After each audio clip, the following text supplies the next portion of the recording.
로마서 10장 9절에서 13절 말씀입니다. 내가 만일 내 입으로 예수를 주로 시인하며 또 하나님께서 그를 죽은 자 가운데서 살리신 것을 내 마음에 믿으면 구원을 받으리라. 사람이 마음으로 믿어 의에 이르고 입으로 시인하여 구원에 이르느니라. 성경에 이르되 누구든지 그를 믿는 자는 부끄러움을 당하지 아니하리라 하니 유대인이나 헬라인이나 차별이 없음이라. 한 분이신 주께서 모든 사람의 주가 되사 그를 부르는 모든 사람에게 부유하시도다. 누구든지 주의 이름을 부르는 자는 구원을 받으리라. 아멘. 할렐루야. 우리 옆에 분과 오늘은 옆에 분들 보면서 한번 인사해 보도록 합니다. 인사하실 때 성도님 잘 오셨습니다 하고 인사하도록 합니다. 성도님 잘 오셨습니다. 별로 잘 오신 분들 같지가 않네요, 표정이. 우리 한 번 더 인사할 때 그러면요, 여러분들 손가락 한번 이렇게 해보세요. 이렇게 한 거를 입인데다 이렇게 대고 한번 이렇게 올리면서 옆에 분 바라보면서 잘 오셨습니다 한번 해보세요. 제가 이렇게 하라고 했는데 지금 어떤 분이 여기다 대놓고 이렇게 그냥 봐도 섬찟한데 여기다 이렇게 하면은 얼마나 섬찟해요. 우리 한 번 더 이렇게 옆에다 놓고 정말 잘 오셨습니다 하고 옆에 분 보고 인사하도록 합니다. 정말 잘 오셨습니다. 저는 이 자리에 나오신 여러분들이 지금 그 모습처럼 항상 여러분 인생에 어떤 형편에 놓여 있든지 항상 웃으면서 사시는 여러분과 저가 되길 간절히 소망합니다. 특별히 오늘 예배 가운데 기쁨과 내 마음의 기쁨과 또 영혼의 기쁨을 누리는 시간이 되길 주님의 이름으로 간절히 축원합니다. 여러분 생각에 제가 키가 커요, 작아요? 뭐 키가 크다는 분들, 또 그냥 그래요 하는 분들 있고, 또 작아요 하는 분 있는데, 그래도 뭐 키가 크다, 그냥 그렇다 하시는 분들은 저하고 비슷하거나 아니면 저보다 작은 분들일 거고, 키가 작다 하시는 분들은 저보다 큰 분일 거예요. 근데 요즘 청년들이나 학생들에 비해서는 제가 키가 많이 작습니다. 우리 뭐 호정이 호건이만 봐더라도 우리 호정이 호건이 옆에 쓰면은 제가 키가 작아요. 근데 제가 키가 작은 데에는요, 좀 이유가 있어요. 대부분들 형제들 중에 막내가 커요, 형이 커요? 네? 막내가 크다는 분도 있고 형도 크다는 분이 있는데 대부분은 동생이 크다고 얘기들을 많이 하더라고요. 근데 제가 막내인데 제가 저희 형보다 작더라고요. 근데 제가 왜 작나 제 인생을 한번 돌아봤더니 오늘 제가 친구가 올 줄 알았는데 안 왔더라고요. 근데 이 친구와 한 친구가 제가 학창시절 같이 친하게 지내던 친구입니다. 근데 이 친구는 인천에 있는 주한감리교회라는데 어머니가 거길 다녔어요. 근데 중학교 때 이 친구하고 저하고 주한감리교회는 교회가 크기 때문에 이제 지하에 기도하는 기도실이 있어요. 근데 그 기도실에 중학교 때 같이 기도를 하러 들어가게 되었어요. 들어가서 기도를 하는데 저는 이제 목사님 아들이잖아요. 그리고 그 친구는 이제 집사님 아들이었고, 근데 중학생이 기도실에 들어가서 여러분 기도하면 한 몇 분 정도 기도했을 것 같아요? 3분? 우리 만약에 호정이하고 호건이한테 교회에서 기도하고 좀 와라 그러면 얘네들 1분을 못 할 거예요. 근데 제 친구하고 제가 중학교 때인데도요, 기도를 장작 2-3시간 정도를 기도를 하고 나왔어요. 얼마나 많이 기도를 했겠어요. 근데 여러분 중학생이 그 정도 기도할 정도면 믿음이 있어요, 없어요? 믿음이 있다고 다들 생각하실 거예요. 근데 사실 왜 그렇게 기도했냐면요, 제가 이제 한 20분, 30분 기도하고 나왔어요. 근데 거기 이제 칸칸 나눠져 있는데, 나왔는데 이 친구가 뭐 하고 있어요? 기도하고 있는 거예요. 제가 그래도 목사님 아들인데, 야, 내가 질 수 있냐? 그래서 다시 기도하러 들어갔어요. 그리고선 또 한참 있다가 기도하러 또 나왔는데 어떻게 됐어요? 그 친구가 아직도 또 기도하고 있는 거예요. 그래서 제가 다시 들어갔죠. 그렇게 하다가 어떻게 나왔는데 이 친구하고 같이 나오게 된 거예요. 그러다 보니까 우리가 한 3시간 정도 기도를 했어요. 그리고서 나와서 그 친구가 그러는 거예요. 야, 우리 서로에게 좀 안수기도 해주면 어떻겠냐. 그래갖고 제가 그래 그러면은 목사님도 없고 그러니까 너는 나한테 안수기도 좀 해주고 나는 너한테 안수기도 해줄게. 그때는 이제 그런 걸 잘 몰랐었어요. 뭐 안수기도에 어떻게 보면은 목사님이나 장로님들 안수받은 직분자들에게 안수기도 받을 수 있다는 거. 그다음에 이제 부모님은 하나님께서 특별히 안수할 수 있는 권한을 주셨다는 걸 내가 몰랐기 때문에 서로 안수기도를 해주게 되었어요. 근데 이 친구가 제 머리를 잡고 얼마나 세게 누르는지 왜 그 중학교 때 성장판이 잘 열려가지고 키가 커야 되잖아요. 근데 얘가 너무 세게 눌러갖고 제가 성장판이 그때 다쳐버린 거예요. 더 이상 크질 않더라고요. 근데 여러분, 우리가요, 우리 인생에 있어서 여러분과 제가 뭐 키가 크든 키가 작든 이것이 중요한 것이 아니라 우리는 다 예수님으로 인해 구원받은 자들임을 믿으시기 바랍니다. 예수님을 믿기 때문에 우리는요, 기도할 수 있는 거예요. 오늘 예배드리는 여러분들이 삶 가운데 어려움이 있고 때로는 기쁨이 있을 때도 있겠죠. 근데 우리가 그때 기도할 수 있는 이유는 단 하나, 내가 예수님을 믿기 때문이죠. 근데 무엇을 믿냐라는 거예요. 예수님의 무엇을 여러분과 제가 믿냐라는 거예요. 그것은 다름 아닌 예수님께서 여러분과 저를 어떻게 하셨다고요? 죄 가운데 구원하셨다라는 거예요. 예수님이 여러분과 제 구원자가 되시기 때문이죠. 우리는 다 지옥 갈 수밖에 없는 죄인들이에요. 여러분, 우리가 왜 지옥 가는지 아세요? 여러분들 무슨 나쁜 짓 해갖고 지옥 가는 거라고 생각하실 수 있을 거예요. 어떤 분은 내가 어렸을 때 뭐 구멍가게에서 사탕을 훔쳐먹어서 내가 지옥에 갈 수 있다라고 생각할지도 몰라요. 또 어떤 분들은 내가 싸움을 해가지고, 또 부부인 분들은 내가 아내를 때리거나, 요즘은 여자들이 남편들을 더 많이 때린다고 그러더라고요. 네? 아내가 남편을 때려서, 그런 것 때문에 여러분과 제가 지옥에 가는 게 아니라는 거예요. 여러분, 남편분들, 아내분들한테 맞고 살지 않으려면 뭐 해야 돼요? 잘해야 돼요. 맞고 살지 않으려면 아내를 여왕처럼 받들면 나도 뭐가 돼요? 왕처럼 받듦을 받아요. 근데 그런 걸로 인해서 여러분과 제가 지옥에 간다는 게 아니에요.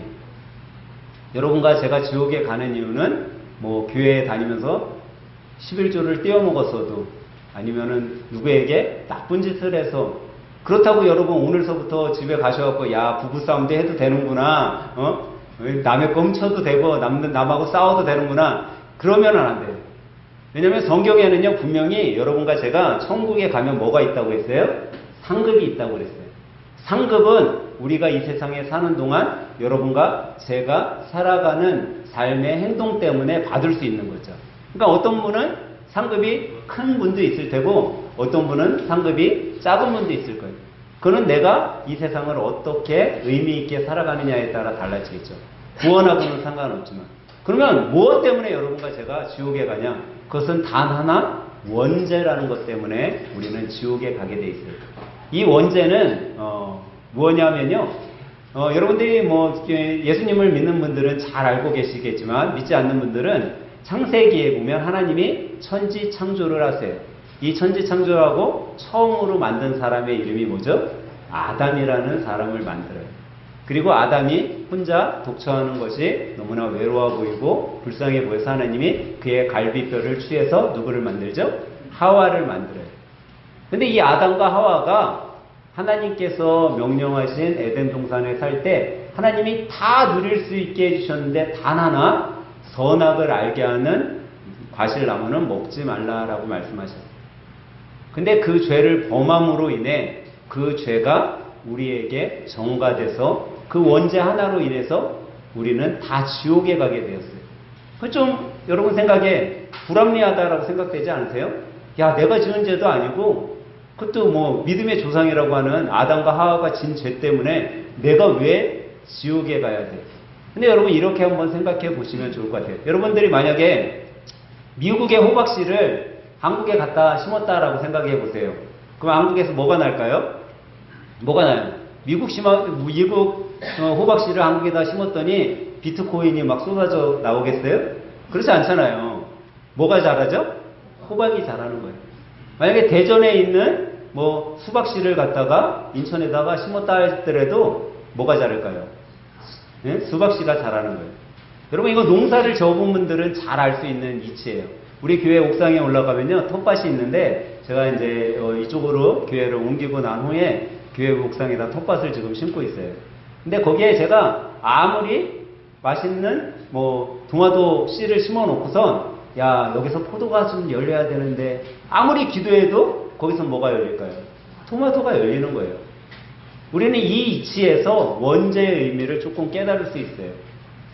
여러분, 옛날 조선시대 때 한 양반 가정에 자녀가 안 생기잖아요. 그러면 모든 책임을 누구에게 지었어요?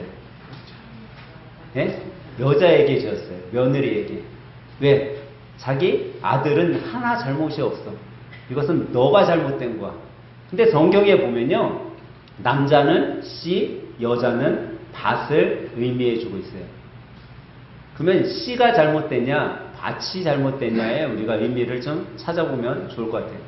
여러분, 열매가 맺는 데는요, 씨가 문제인 거예요. 씨가 다시 싹을 틔우고 자라지 않으면 절대 열매는 나올 수 없어요. 밭은 좀 약해도 때로 뭐 돌짝밭이라도 여러분들 보면은 막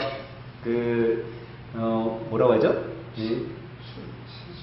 그런 거 말고 뭐 돌짝밭 같은 데 가보면은 잡초 이런 것들 많이 볼 거예요. 근데 참 신기하게도 잡초가 안 자랄 것 같은 곳에서도 잡초는 나와요. 왜냐? 씨가 싹을 틔웠기 때문이죠. 근데 우리의 죄가 그렇다라는 거예요. 우리의 죄는 남자가 씨인데 이 씨를 받은 씨가 또 씨를 낳고 또 씨를 낳는 거죠. 우리 여러분들 중에 나는 연애 결혼했다. 한번 손 들어보세요. 연애 결혼. 다 연애 결혼 안 했어요. 몇 번? 이러면 설교가 안 되는데 큰일 났네요. 예? 그럼 우리 현우 집사님한테만 물어볼게요. 연애 결혼 하셨잖아요. 연애 결혼할 때 어떻게 연애 결혼을 하셨어요? 좋아서 결혼했어요? 아니면 좋아서 연애하셨어요? 싫어서 연애했어요? 강제로. 강제로 하셨어요? 우리가 보통 연애를 하면요, 아마 우리 청년들, 지금 연애하는 청년들 그럴 거예요. 연애하면 서로가 너무 좋기 때문에 밤이 되면 막 그랬을 거예요. 유미야, 내가 집까지 데려다 줄게. 그리고 집에 데려다 줘요. 근데 유미가 또 현은이를 보면 좀 안쓰럽거든. 그러니까 현우 씨, 내가 다시 집에 데려다 줄게요. 그 왔다 갔다 하는 거예요. 왔다 갔다 하다 보니까 뭐가 돼요? 예? 꽃기호하고 닭이 울고 날이 새버리는 거야. 야, 이래서는 안 되겠다. 그래서 둘이 이른 아침에 잠에서 깨어 너를 바라볼 수 있다면, 이 노래처럼 뭐 하게 돼요? 결혼을 하게 된 거예요. 결혼을 하고 살다 보니까 이제 뭐가 생겨요? 사랑의 열매, 자녀가 생겼어. 그럼 우리 황유미 집사님 자녀가 몇 명이에요? 2명. 첫째의 성은 뭐죠? 남자인데 이름이 장씨죠. 둘째의 성은? 그러면 불공평하잖아요. 첫째가 장씨면 둘째는 황씨여야 되는 거 아니에요? 그게 좀 성경적이고 평등한 거 아니에요? 근데 이게 바로 성경의 이치인 거예요. 성은 아버지를 쫓아가요. 왜? 씨가 아버지이기 때문에. 하나 더 질문해 볼게요. 우리 수빈이는 엄마가 나왔어요? 아빠가 나왔어요? 우리 수빈 청년 엄마가 나왔어요? 아빠가 나왔어요? 엄마가 낳았죠. 근데 이게 잘못된 거예요. 여러분, 우리가 잘 아는 노래 있어요. 아버지 날 낳으시고 어머니 날 기르시니. 이게 바로 성경의 이치인 거예요. 날 낳은 건요, 엄마가 낳은 게 아니에요. 어머니는 밭으로서 자녀를 품고 있었을 뿐이에요. 그 씨는 누구예요? 아버지였던 거예요. 근데 이 아버지의 씨, 이 죄의 씨를 우리가 받고 태어났기 때문에 그 원죄 하나로 여러분과 저는 다 지옥 갈 수밖에 없는 거죠. 근데 이 원죄인 이 죄를 예수님께서 십자가에서 보혈로 씻겨주셨기 때문에 여러분과 제가 구원받게 됩니다. 저는 오늘 여러분과 함께 특별히 오늘 이 로마서 10장의 말씀 중에 이 구원이라는 단어에 대해서 한번 생각해 보려고 해요. 여러분, 구원이라는 단어 많이 들어봤죠? 뭐 드라마에 무슨 인턴사원 구원, 그 구원이 아니라 구원이라는 단어 우리가 많이 들어봤을 거예요. 근데 이 구원, 여러분과 저에게 죄에 대해서 있었던 이 구원이 어떻게 우리 안에 큰 의미를 부여하고 있냐라는 거죠. 이 구원에는요, 아주 큰 비밀이 숨겨져 있어요. 그 비밀이 뭐냐면요, 피에 대한 비밀이에요. 여러분, 성경에 이 피에 대한 이야기가 언제 가장 먼저 나온지 아세요? 제가 예전에 사역했던 교회에서도 이 질문을 하면 집사님이나 권사님들이 그렇게 얘기하더라고요. 목사님, 성경에 가장 먼저 피에 대한 이야기는요, 가인과 아벨 사건에서 나왔어요 라고 이야기를 해요. 근데 이 가인과 아벨 사건, 창세기 4장 8절에 보면요, 이런 이야기들이 있어요. 가인과 아벨이 들에 있는데 형 가인이 돌로 동생 아벨을 쳐 죽여요. 그리고 10절에 가서 하나님께서 뭐라고 하냐면 내 아우에 무슨 소리가 들렸다? 핏소리, 내 아우의 핏소리가 내 귓가에 들렸다라고 말씀을 하고 계세요. 그때 피가 나오잖아요. 그러니까 제가 그런 질문을 하면 성경을 많이 읽으셨던 분들은 목사님 가인과 아벨 사건에 피 나오잖아요. 그렇게 얘기를 하세요. 근데 그 앞서 피의 사건이 성경에는 있음을 우리는 발견하게 돼요. 그게 무슨 사건이냐면 아담과 이제 하나님의 명령을 어기고 선악과를 따먹게 돼요. 그리고선 그들의 눈이 밝아져서 자신들이 벌거벗고 있는 부끄러움을 알게 되죠. 그 전까지는 자기들이 벌거벗고 있는 것을 벌거벗고 있지만 부끄럽지 않았어요. 근데 이 벌거벗고 있는 것의 부끄러움을 알게 되자 그들이 뭘로 치마를 만들죠? 무화과 잎사귀를 가지고 자기들의 부끄러움을 가리고자 치마를 해 입게 돼요. 근데 이 무화과 잎사귀는요, 해가 반짝 뜨면 어떻게 돼요? 다 말라서 더 이상 입을 수가 없는 거예요. 근데 이때 하나님께서 짐승을 잡으세요. 짐승을 잡아갖고 뭘 입혀주시죠? 가죽 옷을 그들에게 입혀주세요. 근데 이 사건에서 우리가 알 수 있는 게 왜 하나님이 굳이 짐승을 잡았냐라는 거예요. 바로 짐승에 피가 있었기 때문에 아담과 하와의 죄를 사할 수 있었던 거죠. 성경은 우리들에게 분명하게 말씀해 주고 있어요. 히브리서 9장 22절을 보면요. 우리 한번 함께 읽어보도록 할까요? 히브리서 9장 22절 맨 아래에 있습니다. 시작! 율법을 따라 거의 모든 물건이 피로써 정결하게 되나니 피 흘림이 없은즉 사함이 없느니라. 성경은 분명히 이야기하고 있어요. 피 흘림이 있어야지만 사함이 있다라는 거예요. 여러분과 저의 죄는요, 피 흘림이 없으면은 절대 우리는 죄 씻음을 받을 수 없다라는 거예요. 하나님께서는 그 이치를 깨닫게 해주시기 위해 아담과 하와가 죄를 범했을 때 그 죄를 가리기 위해서 짐승을 잡아서 짐승의 피로 씻어주시고 그들을 가죽 옷으로, 가죽 치마로 엮어서 입혀주셨던 거예요. 오늘 우리가 이 말씀 속에 왜 그러면 아담과 하와가 죄를 질 수밖에 없었을까? 여러분, 우리 현우 집사님하고 유미 집사님 싸우면 누가 이기세요? 야, 성경적으로 잘 사시는 거예요. 여러분, 성경을 보면요, 부부가 싸우잖아요. 남자가 이길 것 같잖아요. 성경적으로 보면 여자가 무조건 이겨야 되는 거예요. 그게 성경적인 거예요. 남자들이 20살 정도 되면 어디를 갔다 오죠? 20살 되면 우리나라 남자들은 다 어디 가요? 군대를 가잖아요. 근데 이 군대에 가면은 잘 싸우는 군대들이 있어요. 우리가 일명 뭐라고 하죠? 예?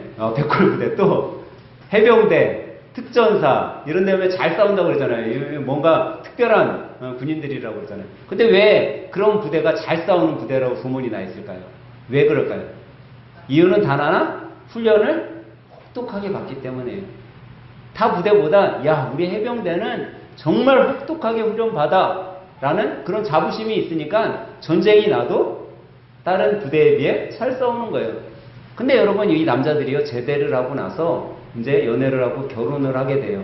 그리고 직장 생활을 하다가 집에 돌아오면 보통 뭐 갖고 훈련을 하는지 아세요? 숟가락하고 젓가락 갖고 훈련을 해요. 근데 아내들은 보통 뭐로 해요? 남자들은 잘해야 과도 정도 갖고 훈련을 하는데 우리 아내들은 보통이 뭐예요? 식칼. 식칼로 훈련하고 조금 더 하면 뭐 집게, 뭐 죽어, 뭐 이런 거 갖고 훈련을 하는데, 그럼 여러분 생각을 해보세요. 나는 젓가락 갖고 훈련한 사람이고 우리 아내는 보통이 식칼이니 여러분 상대가 되겠어요? 상대가 안 되겠어요? 상대가 안 될 수밖에 없는 거예요. 그렇기 때문에 여러분, 우리는 어떻게 해야 돼요? 남성분들은 아내한테 지는 게 당연한 거예요. 그렇게 살아가야지 여러분 행복한 가정을 이룬 거예요. 아담과 하와가 바로 이런 점이 있었던 거예요. 왜 하와가 선악과를 따왔을 때 아담이 그 하와를 보고 야, 이 여자야, 왜 나에게 범죄하게 만드느냐, 이렇게 했으면 얼마나 좋았어요. 그러면 에덴 동산에서 둘이 행복하게 살았을 거 아니에요. 그런데 그렇지 못하고 따다 주는 거 어떻게 했어요? 바로 낼름 먹었어요. 그게 왜냐? 남자는요, 여자한테 질 수밖에 없는 거예요. 그게 성경이 말하는 부부간의 삶이에요. 여러분, 혹시 오늘 예배 드리시는 분들 중에 남성분들 아내한테 이기려고 하거나 여자친구한테 이기려고 하면 아, 내가 성경적으로 못 살고 있구나, 그렇게 생각하시고 여러분 져야 됩니다. 근데 이 아담 하와가 이런 이유에서 이제 죄를 짓게 되었잖아요. 그 죄로 인해 여러분과 저는 다 지옥에 갈 수밖에 없고. 근데 그 죄를 하나님께서 피로 씻어 주신 거예요. 그 피가 없었다면 여러분과 저는 구원받을 수 없는 거죠. 근데 아담과 하와는 짐승의 피로 치마를 엮어서 그들을 사해줬지만 여러분과 우리 인류의 죄는 어떤 짐승으로 잡아서 해결해 줄 수 없게 되었던 거예요. 왜냐면요, 사람은요, 이 원죄라는 게 내 안에 있잖아요. 여러분과 제 안에 원죄가 있는 거 어떻게 쉽게 알 수 있냐면요, 여러분 어린아이를 보면 알 수 있어요. 여러분 자녀 어렸을 때 내 자녀에게, 야, 이거 나쁜 짓이니까 너 이거 꼭 해야 돼. 이거 도덕질, 야, 엄마한테 좀 남의 물건 훔쳐갖고 좀 갖고 와라. 하는 부모 있어요, 없어요? 없어요. 자녀들에게 여러분들 다 뭐 가르치세요? 선하고 좋고 착한 일만 가르쳐요. 근데 참 신기하게도 우리 자녀들은요, 가르치지 않은 악한 일은 어떻게 해요? 잘해요. 근데 가르쳐 놓은 선한 일은 잘하지 못해요. 이게 여러분 우리 안에 원죄라는 죄가 있기 때문에요. 우리는 다 죄 가운데 살았기 때문에요. 죄는요, 얘기하지 않아도 우리 몸에서 저절로 나타나게 되는 거예요. 선은 아무리 가리키고 노력해도 잘 나타나지 않는 거죠. 근데 그런 죄 가운데 사는 우리 인류의 죄를 해결하기 위해서는요, 필요한 게 있었어요. 그게 바로 뭔가의 대가죠. 그 대가를 바로 예수 그리스도께서 피 흘리신 사건이라는 거예요. 근데 이 예수님, 여러분의 마음속에 믿는 이 예수님이 믿겨지지 않으면요, 절대 우리는요, 믿은 자로서 기도할 수도 없고 신앙생활을 할 수도 없는 거예요. 저는 어려서부터 목회자 집안에서 자랐어요. 그리고 학창시절을 보냈어요. 근데 제가 한 번도 저는요, 목회자가 될 생각을 안 했어요. 오늘 제 친구 왔으면은 여러분들한테, 아, 목사님이 여태까지 설교한 게 다 진실이었구나, 그게 밝혀질 수 있었는데, 이 친구가 안 와가지고. 제가, 중학교 때, 고등학교 때 별명이 하나 있었는데, 그 별명이 뭐였냐면, 여러분, 장군의 아들 하면 누가 생각났어요? 김도한 생각나잖아요. 이 김도한은 별명이 장군의 아들이었던 거예요. 제 별명이 있었는데, 제 별명은요, 목사의 아들이었어요. 근데 앞에 붙은 게 있었어요. 뭐였냐면, 장난 아닌 목사의 아들이었어요. 근데 왜 제가 장난 아닌 목사의 아들이 되었냐면, 여러분 외국 나가보셨어요? 외국? 다들 외국에 안 나가보셨나 봐. 저만 나가봤나? 여러분 외국 나가보면요, 특별히 유럽이나 아메리카 쪽 나가보면은 외국 사람들은요, 제가 한 15년, 20년 전에 나갔었는데, 그때만 해도 눈이 이렇게 마주치잖아요, 제가. 그럼 그분들이 어떻게 했냐면, 처음 보는 사람이에요. 저에게 어떻게 했을 것 같아요? 네. 이렇게 손을 흔들어요. 막, 하이, 헬로우, 막 이래요. 처음 보는데. 그래서 저는 처음에는, 야, 내가 외국에서도 좀 먹히는 얼굴이구나. 이 정도는 돼야지. 역시 나는 글로벌한 얼굴을 갖고 있어. 여러분 생각해도 그렇지 않으세요? 좀, 인도네시아, 좀 그런 느낌 안 드세요? 우리 장로님만 드나 보네. 저는 그때 외국인들이 저한테 막 헬로 그러면, 아, 내가 좀 얼굴이 돼서, 야, 되게 잘생긴 건 알아가지고, 그렇게 생각했었어요. 근데 그게 아니었었어. 그 사람들은요, 그냥 삶이 그런 거예요. 근데 우리나라 사람들은 어떻게 해요? 눈 마주치면. 예? 눈 마주치면 더 눈을 크게 떠요.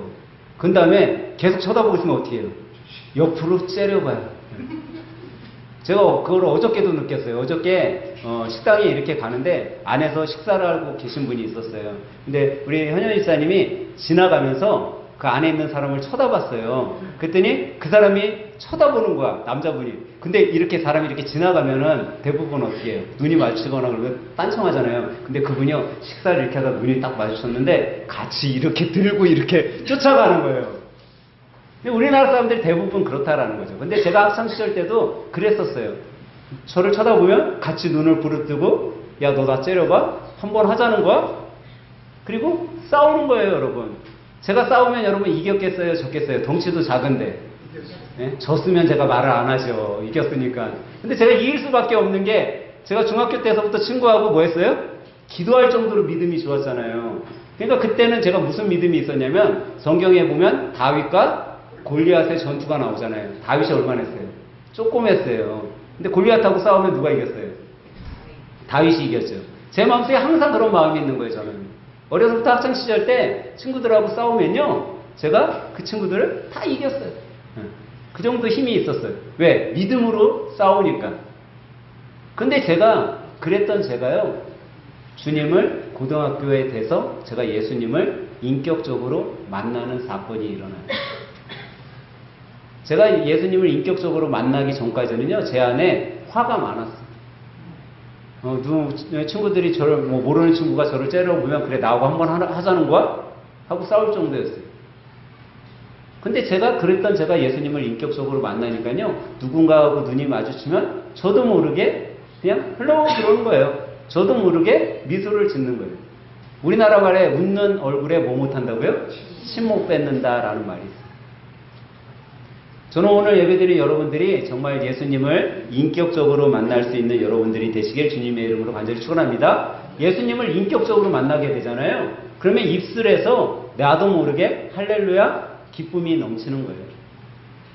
조금 화나는 일도 이제 우리가 조금씩 웃으면서 넘길 수 있게 되는 거죠.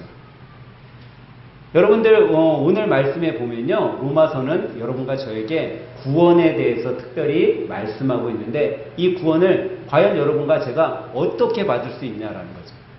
그건 단 하나, 믿음으로 받을 수 있대요. 근데 믿음, 목사님 저는 10년 동안 교회 다녔는데 믿음이 안 생겨요. 믿음이 커지지 않아요. 근데 오늘 본문은 우리들에게 또 하나를 가르쳐주고 있어요.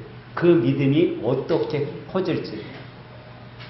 여러분, 믿음은요, 들음에서 나오거든요. 근데 이 들음으로 그냥 끝나면 안 돼요. 여러분들이 입으로 시인해야 된다는 거예요. 그건 다시 말해서 예수님을요, 나의 구주, 나의 하나님으로 우리가 고백해야 된다는 거예요. 아무리 옆에서 누가 얘기한다 할지라도 내가 내 입술을 통해서 고백하지 않으면요, 예수님이 나의 구원자, 나의 하나님이 되어주시지 않는 거예요. 그래서 우리는 예수님을 나의 입으로 고백해야 되죠. 그런 고백하는 자들을 위해 어떻게 보면 예수님은 피를 흘리신 거예요. 우리가 꼭 깨달아야 될 것은요, 구원은 어떻게 이루어졌냐? 예수님의 보혈의 피로 이루어진 거예요. 이 보혈의 피가 없었다면 여러분과 저는 다 죽을 수밖에 없는 죄인이죠. 왜? 성경은요, 우리들에게 분명하게 말씀하고 있어요. 로마서 3장 10절을 한번 가보도록 하겠어요. 로마서 3장 10절에 보면 성경은 여러분과 저에게 이렇게 말씀하고 있어요. 기록된 바 의인은 없나니 하나도 없으며. 이 세상에는요, 단 한 사람 의인이 없어요. 여러분과 저는 다 죄인이라는 얘기. 로마서 3장 23절 우리 한 목소리로 한번 읽어볼까요? 시작. 모든 사람이 죄를 범하였음에 하나님의 영광에 이르지 못하더라.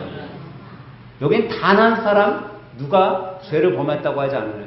모든 사람이 죄를 범했다라고 얘기하고 있어요.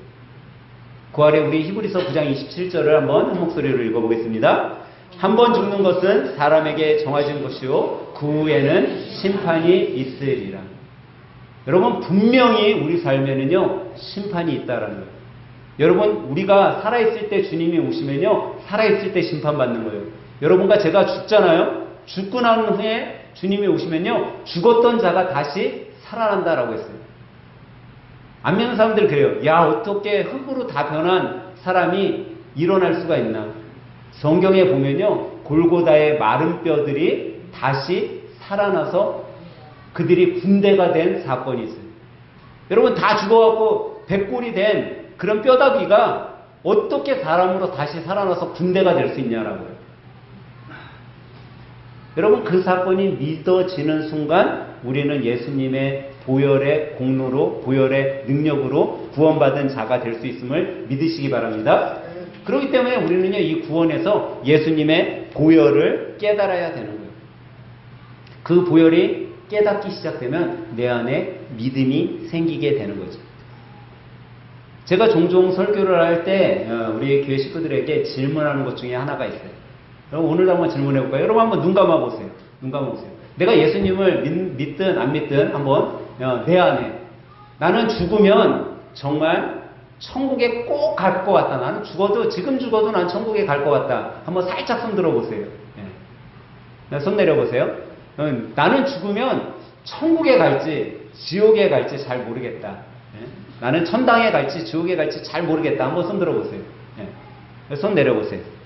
나는 죽으면 100% 확실하게 나는 지옥에 간다. 손 들어보세요. 한번. 예, 손 내려보세요. 한번 다 눈 떠보세요. 어떤 분은 나는 천국에 간다라고 손 드신 분도 있고, 나는 갈지 뭐 모를지 모르겠다. 나는 반드시 지옥에 간다. 그런 분도 있는데, 여러분 천국은요, 여러분과 저의 공로로 가는 게 아니에요. 내가 의인이라서 의롭게 살아서 가는 게 아니에요. 여러분 천국은요, 단 하나 예수님을 믿으면 가는 거예요. 목사님 예수님만 믿으면 가는 거예요? 그럼 나 오늘서부터 예수님 믿어야지. 아니, 나 평생 예수님 안 믿고 살다가 죽기 바로 직전에 예수님 믿어야지. 그러면 천국 가잖아. 이렇게 생각할 수도 있어요. 근데 제가 아까 전에 천국에 가도 뭐가 있다고 그랬죠? 상급이 있다고 말씀드렸잖아요. 여러분 천국 가갖고 세상에서도 찌질하게 살았는데 천국 가서도 찌질하게 사시고 싶으세요? 천국 가서 좀 떵떵거리며 황금면류관 쓰고 살고 싶지 않으세요? 그러면 세상에서의 삶, 좀 의인된 삶을 살아야죠. 근데 우리가 천국 가는 게 어떤 선한 일을 해서 가는 게 아니라는 거예요. 여러분들이 그냥 예수님만 믿으면 가는 거예요. 오늘 지금 이 자리에 오셔서 여러분들이 그래 나 예수님 믿어야지. 내 마음속에 예수님을 믿기로 고백하잖아요. 여러분 다 천국에 가시는 거예요. 누가 여러분들한테 당신 죽으면 천국 갑니까? 라고 물어봤을 때 내가 예수님 믿기로 작정했다라는 분들은요, 이미 다 천국 열차에 올라타신 분들임을 여러분 믿으시기 바랍니다. 그러면 여러분들한테 믿었을 때 여러분 천국 가시긴다고 확신 드세요? 라고 묻는다면 나는 천국 가는 확신이 있습니다 라고 얘기할 수 있는 거예요. 내가 예수님 믿기 때문에 그 믿음 하나로 천국에 가는 거죠. 여러분 우리는 죄로 인해 죽었지만 다시 예수님을 믿어서 살아난 거예요. 여러분 예수님을 믿고 신앙생활하는 분들이 어느 정도 연도가 되면은요, 침례라는 걸 받잖아요. 우리 교회는 침례교회니까 침례를 받고 뭐 장로교나 감리교는 세례를 받아요. 근데 이 침례나 세례에는요 의미가 있는데, 그게 무슨 의미냐면 예수님과 함께 죽었다가 다시 살아남을 의미예요. 침례교인들은 강가나 뭐 침례탕에 다 어떻게 해요? 몸이 전체가 다 잠겨요. 잠겼다가 다시 올라오죠. 근데 여러분 물속에 들어가면 뭐를 의미할까요? 그러면 죽음을 의미하는 거예요. 잘 모르시겠어요? 오늘 집에 가셔갖고 여러분들 대야에다가 물 가득 담으시고 한번 코하고 입만 딱 담가보세요. 한 15분 담갔는데 내가 살아났다. 그런 분들은 제가 한 정씩 한 그릇씩 사드릴게요. 그렇다고 진짜 15분 담고 계시면은 여기 살아오실 분 한 분도 없으니까. 여러분 물속에 들어가면요, 물속에 들어가서 살 수 있는 사람은 단 한 사람도 없어요. 그것은 죽음을 의미해요. 그렇기 때문에 물속에 잠겼다가 우리가 다시 세우죠. 물속에서 다시 일어나면 무엇을 뜻해요? 예수님이 부활하신 그 부활을 의미하는 거죠. 그래서 우리가 신앙생활하면 이제 침례나 세례를 받고 내가 예수님과 함께 장사되었음을 같이 고백하면서 우리가 신앙생활을 하게 되는 거죠. 근데 이렇게 신앙생활을 한 사람의 삶에 변화가 없으면 여러분 그게 문제인 거예요. 예수님을 믿는다고 하면서 옛날이나 지금이나 똑같은 삶을 살아가고 있다라면 여러분과 저는요, 예수님을 믿는 자가 아닌 거예요. 제가 아까 말씀드렸잖아요. 예수님을 믿으면 천국 간다고. 근데 그래 예수님 믿고 나 나쁜 짓 하면서 살 거야. 이거는 말이 안 되는 것이에요. 예수님을 믿고 삶이 변화된 사람은 의인으로서 살아갈 수밖에 없는 거예요. 주님과 동행하는 삶을 살기에 내가 의인된 삶을 살아갈 수밖에 없는 거예요. 뭐 요즘에 우리 교회에도 저한테 그러시는 분들 계세요. 목사님, 제가 담배를 끊어야 되는데 정말 끊기가 힘들어요. 정말 여러분 담배 끊는 거 정말 힘들어요. 그거에 상 경험자들이 계시잖아요. 우리 장로님 담배 끊는 거 힘드셨어요? 안 힘드셨어요? 힘드셨죠? 여러분 제가 담배 펴봤을까요? 안 펴봤을까요? 예? 제가 중고등학교 때 뭐 하는 친구였다고요? 장난 아닌 목사 아들. 제가 담배 펴봤어요. 제가 군대 제대하고도 담배 펴봤어요. 제가 신학교 다니면서도 담배 펴봤어요. 근데 담배가 안 끊어지는 거예요. 그렇게 끊으려고 하는 거예요. 근데 여러분 교회 다닌다고 담배 피면 죄예요? 아니에요? 죄 아니에요, 여러분. 술 마셔도 죄 아니에요. 어떤 목사님 술 마시고 담배 피면 죄입니다 라고 이야기하시는 분도 있어요. 근데 그걸 왜 그렇게 얘기하시냐? 자기 몸을 다스리지 못하기 때문에. 여러분 술이 누구를 먹어요? 술이 처음에는요 자기가 술을 먹는데요. 근데 이게 한 병, 두 병 먹다 보면 누가 누굴 먹어요? 술이 자기를 먹는데. 왜 절제가 안 되는 거죠? 그러면 실수하게 되고, 그러면 몸에 이상이 생기고, 그렇기 때문에 우리가 좀 줄이고 끊기를 권유하는 것이지, 그게 뭐 죄라고 해서 우리가 뭐 끊어야 됩니다. 그러진 않아요. 근데 신앙생활을 하다 보면요, 나도 모르게 내 마음속에 무슨 생각이 드냐면, 야, 담배 내가 좀 끊어야겠는데, 술 내가 좀 끊어야겠는데, 이런 마음이 나도 모르게 들기 시작하는 거예요. 근데 내 힘으로 끊으려고 했으니 이게 끊어지지 않는 거죠. 저도 제 힘으로 끊으려고 했어요. 수없이 노력했어요. 여러분, 3년을 담배를 끊었을까요? 안 끊었을까요? 세상 사람들은 다 끊었다고 생각을 했어요. 제가 신학교 때 3년을 끊었어요. 군대 갔다 와서 군대에서 담배를 피고, 이 담배를 제대하자마자 그래도 전도사 아니에요, 교회에. 전도사 생활하는데, 어떻게 담배 피면서 전도사 생활하냐. 그래서 제가 과감하게 담배를 끊었어요. 1년, 2년, 3년. 3년째가 딱 됐는데요. 제가 삶 속에 아주 큰 사건이 하나가 일어나게 돼요. 제가 너무나 사랑하고 친하게 지냈던 친구가 아주 큰 죄를 졌어요. 범죄자가 됐어요. 그리고 저하고 같이 자취방에 있는데 형사 한 6명이 와서 그 친구를 끌고 가는 거예요. 근데 그때 제가 그게 되게 나한테 큰 상처로 순간 딱 왔는데, 그때 다른 생각이 든 게 아니라, 신학생이고 전도사면 뭐 해야 돼요? 하나님 앞에 엎드려 기도해야 되잖아요. 엎드려 기도한 게 아니라 제일 먼저 편의점 가서 담배를 사갖고 담배를 폈어요. 3년을 끊었었는데. 그러니까 제 힘으로, 나의 힘으로 세상의 모든 일들을 행하는 건요, 될 수 없는 거예요. 여러분, 예수님을 인격적으로 만나시면요, 주님께서 우리의 삶을 잘 해결해 주심을 믿으시기 바랍니다. 저는 오늘 예배 드리시는 여러분들이 다른 거는 다 잊어버리고 돌아가셔도 돼요. 단 하나, 나를 죽음에서 살릴 분은 예수님이구나. 그 예수님을 내가 마음속에 모시고 가야겠구나. 내 삶 가운데 내가 그 예수님을 나의 구주, 나의 하나님으로 고백해야겠구나. 이것 하나만 여러분들이 마음속에 담아가시면, 여러분 오늘 설교, 제 설교가 정말 여러분 인생, 여러분 인생이 아니라 먼 훗날 내가 알지 못했던 그 내세의 삶에, 그때 내가 하늘생 교회 가서 정말 예수님을 만났구나.